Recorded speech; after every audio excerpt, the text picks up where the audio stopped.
গ্রাম্য মেলা বরাবরই এই যে মেন রোডটা রয়েছে, মেন রোডের ঠিক উল্টো দিকটাতে যে বাধাটা রয়েছে, এই হচ্ছে মঞ্চ। এখানেই যাবতীয় ঠাকুরগুলো থাকবে, একে একে প্রত্যেকে তাদের ঠাকুর নিয়ে আসছে।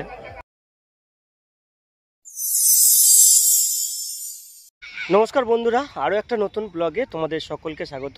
এই বৈশাখ মাস জুড়ে আমাদের গ্রাম্য এলাকাতে প্রচুর গোষ্ঠীর মেলা রয়েছে। আমি প্রথম থেকে একেবারে পয়লা বৈশাখ থেকে তোমাদের গোষ্ঠীর মেলাগুলো দেখাচ্ছি।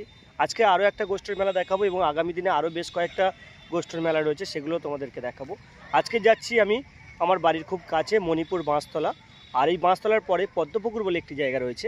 এই পদ্মপুকুরে কিন্তু প্রতি বছর এই একেবারে বৈশাখ মাসের মাঝামাঝি একটা গোষ্ঠীর মেলা হয়। আজকের ব্লগে থাকবে সেই গোষ্ঠীর মেলার খুঁটিনাটি। গ্রাম্য মেলা বরাবরই এই যে মেন রোডটা রয়েছে, মেন রোডের ঠিক উল্টো দিকটাতে যে বাধাটা রয়েছে, মাঠ রয়েছে, সেই মাঠেই গোষ্ঠীর মেলাটা আয়োজিত হয়।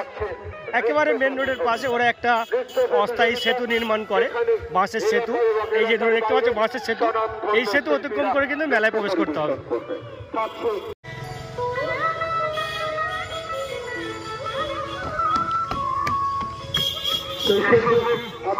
এই হচ্ছে মঞ্চ, এখানেই যাবতীয় ঠাকুরগুলো থাকবে, একে একে প্রত্যেকে তাদের ঠাকুর নিয়ে আসছে।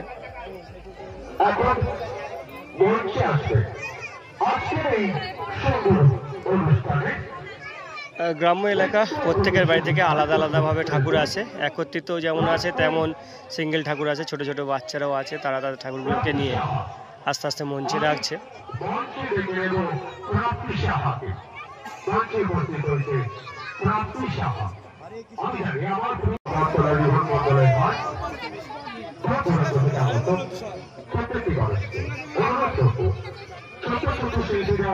আপনাদের সামনে একটু প্রদর্শন করবেন, শুধু আপনারা একটু বড় তালির মাধ্যমে উৎসাহিত করবেন।